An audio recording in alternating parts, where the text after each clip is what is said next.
ভারত যদি না চায় তো ভারতের কাছ থেকে শেখ হাসিনাকে আনা খুব কঠিন কাজ হবে। প্রথম কোনো বাঙালি শাসক দেশ ছেড়ে পালালো, সংসদ ভেঙে দিয়েছে। বাংলাদেশের রাষ্ট্রপতি জনাব শাহাবুদ্দিন সাহেব জাতির উদ্দেশ্যে ভাষণে বলেছেন যে প্রধানমন্ত্রী পদত্যাগ করেছে, আমার কাছে জমা দিয়েছে, আমি গ্রহণও করেছি। এরপর তো আর ওনার কথা নিয়ে সময় নষ্ট করা আমি মনে করি প্রয়োজন নেই, কোনো সুযোগ নেই, সংসদই ভেঙে গেছে। এবং এটা মনে রাখতে হবে, লক্ষণ সেনের 800 বছর পর এই প্রথম কোনো বাঙালি শাসক দেশ ছেড়ে পালালো।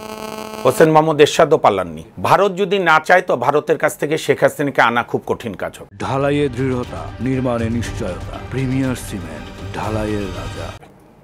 যে এক্সট্রাডিশন চুক্তির কথা বলছেন সেখানে রাজনৈতিক বিষয়েরও একটা ফাঁকফোকর রাখা হয়েছে।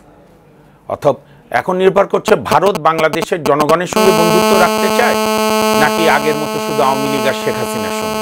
এটি ভারতের কল। তবে সারা বিশ্বে শেখ হাসিনা কিন্তু কোথাও আশ্রয় পেলেন না, এমনকি কাতারও রাজি হলো না।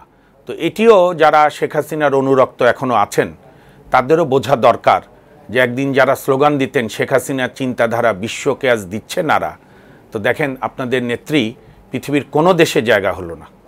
তো সুতরাং এটি ভারতের পররাষ্ট্রনীতির উপর নির্ভর করবে বা ভারত বাংলাদেশকে কিভাবে দেখতে চায়।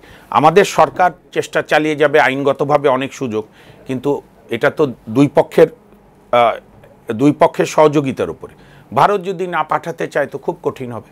এই জন্য উচিত হবে, আমি এই প্রসঙ্গে বলি, আর যাতে কেউ পালিয়ে না যায় সেই জন্য এই সরকার সতর্ক থাকুক। মানবতার বিরুদ্ধে যে অপরাধ, গণহত্যা যেটা করেছে, সেটার জন্য এই আইন খুব বেশি অপর্যাপ্ত আমি মনে করি না, কিছু সংস্কার করা যেতে পারে। আমি যেটাতে অরিড, নিশ্চয়ই আমাদের বর্তমানে এই সরকার ভাববেন, সেটা হচ্ছে শেখ হাসিনা, তার মন্ত্রিসভা, বাংলাদেশের সাবেক প্রধান বিচারপতি, প্রধান নির্বাচন কমিশনার, এনারা যে সংবিধান লঙ্ঘন করে সাংবিধানিক প্রতিষ্ঠানগুলোকে আপনার নস্যাৎ করে দিয়েছে, ধ্বংস করে দিয়েছে, এই বড় অপরাধের বিচারের জন্য আমাদেরকে ভাবতে হবে।